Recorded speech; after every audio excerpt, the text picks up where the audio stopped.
सूत्रों के अनुसार भाजपा के अंदरूनी सर्वे के अनुसार गुरुग्राम से नवीन गोयल को मिल सकती है टिकट।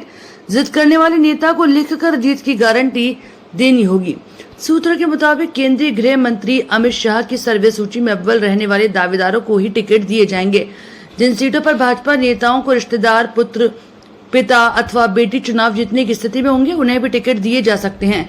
गुरुग्राम सीट से बीजेपी से एक ही दावेदार है, यहाँ से नवीन गोयल का नाम चल रहा है।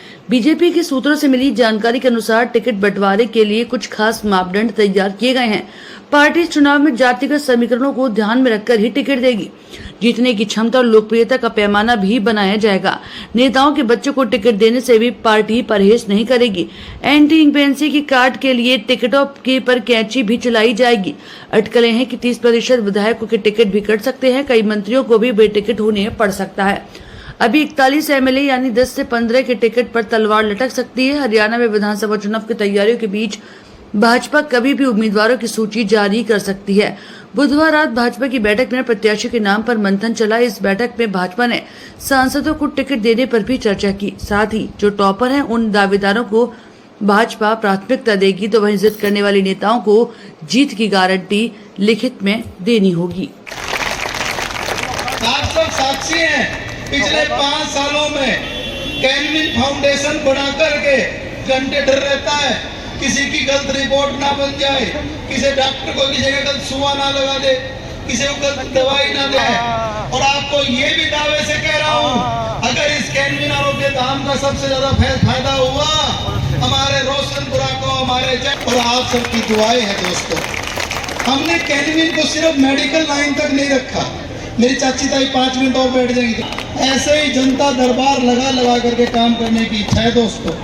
आपको बताना चाहता हूँ कि 50% है और महिला इस सृष्टि को सर्जन करने वाली है, महिला इस सृष्टि का पालन करने वाली है।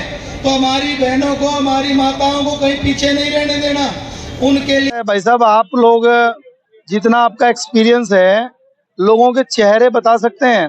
गुरुग्राम जैसे शहर में अभी हमने तिरंगा यात्रा करी और वहां पर 15,000 से ऊपर युवा भाई बहन आए। वहां पर एक स्कूटी पर हमने ऐसा देखा कि पति पत्नी और 2 बेटी, वो भी पूरे रास्ते के अंदर। उस यात्रा के अंदर 75 साल का, 80 साल का बुजुर्ग भी देखा। तो ये प्रेम, ये केवल वोट का भी नहीं है, ये मेरा परिवार है। और इस परिवार का मेरा एक फर्ज भी है कि मैं इनके दुख सुख में खड़ा रहूं। और मेरा ये हक भी है कि ये मुझे जहां मुझे जरूरत है वहां मुझे साथ देंगे। और ऐसी मुझे पूरी उम्मीद है। और ये तो आने वाला 4 तारीख का दिन ही बता देगा। मुझे तो पूरी उम्मीद है कि जैसा जन समर्थन मिल रहा है, आने वाले समय में गुरुग्राम के अंदर एक रिकॉर्ड बने, ऐसा हमारा पूरा प्रयास रहेगा। दिन ऐसा नहीं हुआ कि सुबह 6 बजे से लेकर रात को 11 बजे तक जनता के बीच में ना रहे हो। छोटे छोटे काम प्रदेश सरकार से, केंद्र सरकार की मदद से करवाए भी हैं। लोगों का आशीर्वाद बहुत मिला है। मैं गुड़गांव की जनता का धन्यवाद करता हूं। और आज ये जयकमपुरा का पवित्र पावन मंच, ये रामलीला का मंच, मैं यहाँ पर आशीर्वाद मांगने के लिए यहाँ पर आया हूँ। और मैं धन्यवाद करता हूँ कि सारे बाजार के व्यापारी भाइयों ने, जयकमपुरा की सरदारी ने मिल करके हमें गाइड भी किया है और यहाँ पर आशीर्वाद भी दिया है। और इनके मार्गदर्शन के बदौलत हम गुड़गांव को विकसित करना चाहते हैं। और रही बात दिल्ली की, देखिए दिल्ली में भी टिकटें उन्हीं को मिलती हैं जो धरातल पर लोग होते हैं। हमने अपनी पार्टी को, और क्योंकि हमारी पार्टी कोई भी कार्यकर्ता फर्ज से लेकर के अर्थ तक का सफर तय कर सकता है।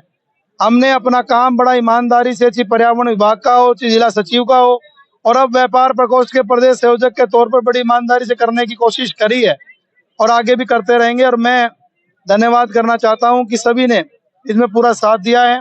तो मुझे आशा और पूरी उम्मीद है, क्योंकि हम गुड़गांव को विकसित करना चाहते हैं और उसके लिए संवैधानिक पद का होना भी जरूरी है। तो हम भी चाहते हैं कि विधानसभा चुनाव लड़ें। उसके लिए हमने अपनी बात को रखा और मुझे पूरी उम्मीद और पूरा विश्वास भी पार्टी इस पे हमें अपना आशीर्वाद देगी। इलेक्शन करवाना इलेक्शन कमीशन का काम होता है। जो भी राजनीतिक पार्टियों ने, ऐसा है, हमारी पार्टी 24 घंटे तैयार रहती है। और जो अर्बन इलाके के वोटर कोई बाहर जाते हैं, उनसे निवेदन करता हूं कि कृपया चुनाव की सक्रियता को आप समझे और चुनाव में मत देना बहुत ज्यादा जरूरी है। इसलिए नहीं कि हमें अपने अच्छे लोग चुनने हैं, इसलिए भी जरूरी है कि हमारे ऊपर कोई गलत लोग शासन ना करें। तो मैं तो ये कहना चाहता हूँ गुड़गांव में रिकॉर्ड मतदान होगा।